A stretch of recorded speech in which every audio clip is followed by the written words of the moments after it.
ചെറുപ്പത്തിൽ സ്കൂളിൽ ചേരാൻ ചെല്ലുമ്പോൾ തൊട്ട് നമ്മൾ കാണുന്നൊരു കോളമുണ്ട്. നീ ഹിന്ദുവാണോ, ക്രിസ്ത്യാനിയാണോ, അതോ മുസ്ലിമാണോ? അന്ന് അതൊന്നും കാര്യമായി എടുത്തില്ല. പക്ഷേ ആ ചോദ്യം നമ്മൾ പോലും അറിയാതെ നമ്മളിൽ ഒരു മതിലിൻ്റെ പണി തുടങ്ങിയിരുന്നു. അതൊന്നും കാര്യമാക്കാതെ പലതവണ കൂട്ടുകൂടാൻ ശ്രമിച്ചപ്പോഴും വേറെ ജാതിയാണ്, കൂട്ടുകൂടാൻ കൊള്ളാത്തവരാണ് എന്നൊക്കെ പറഞ്ഞ് ഭൂരിഭാഗം ആൾക്കാരെയും പോലെ എൻ്റെ മാതാപിതാക്കളും ആ മതിൽ ഉയർത്തിക്കെട്ടി. അപ്പുറത്തെ ആളുകളുടെ സന്തോഷവും സങ്കടവും ഒന്നും കാണാതെ ഞാൻ എന്നിലേക്ക് ഒതുങ്ങി. ഞാൻ വളർന്നു, കൂടെ മതിലും. ഇടറുനീ വഴിയാത്രയിൽ വഴി പിരിഞ്ഞവർ മാഞ്ഞുപോ, ഉടലൊഴിഞ്ഞവരോർമ്മയായി അകമെരിഞ്ഞനുതാപമായി. ഇരുളുമൂടിയ രാത്രിയിൽ ഒഴുകി വന്നവർ തേങ്ങലായി, തളരുവാൻ തരുമാത്രമെങ്കിലും തരിയല്ലെന്നോർത്തിടാം.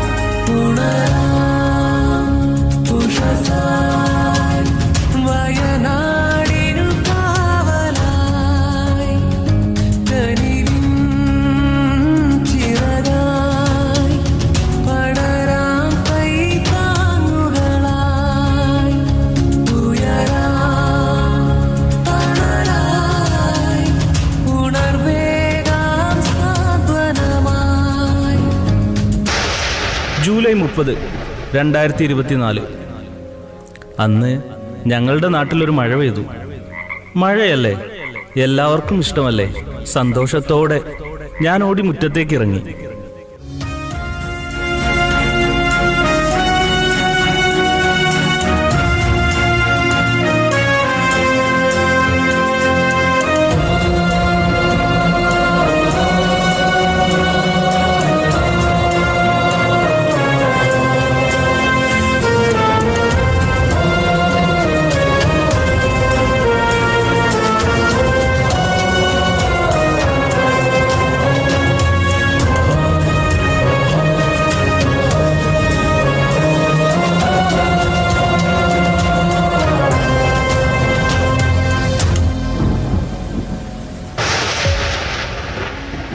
മഴയുടെ ശക്തി കൂടുകയും അതൊരു പേമാരിയായി മാറുകയും ചെയ്തു.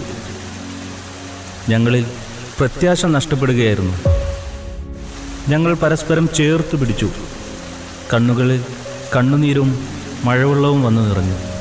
ഹരിതചാരുതയാർമരീ മലമടക്കുകളോർമ്മയായി, പുലരി കണ്ണുമിഴിച്ചതോ നീളമണിഞ്ഞ നിരത്തുകൾ, ഒഴുകിടും തുഴയറ്റുപോയി ചുരമതിന്നൊരു സാക്ഷിയായി, ചൂരൽ മലയുടെ നെഞ്ചകങ്ങളിൽ തേടിടുന്ന ഭയം. ഉണരാം ഉഷസായി വയനാടിനു കാവലായി, കനിവിൻ ചിറകായി പടരാം കൈത്താങ്ങുകളായി, ഉയരാം തണലായി ഉണർവേകാം സാന്ത്വനമായി.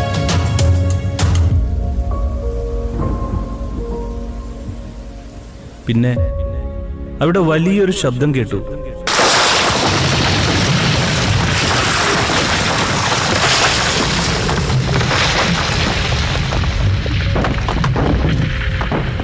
ആ ഉരുൾപൊട്ടൽ ഞങ്ങളുടേതെല്ലാം നഷ്ടപ്പെടുത്തി. വീട്, ഉറ്റവർ, ഞങ്ങളുടേതെന്ന് ഞങ്ങൾ കരുതിയ എല്ലാം. അവിടെ പണ്ട് സ്കൂളിൽ ചോദിച്ച ഒരു കോളവും ഉണ്ടായിരുന്നില്ല. ഒരേ ഒരു കോളം മാത്രം: മനുഷ്യൻ. ഇല്ല, നമ്മൾ തോൽക്കില്ല.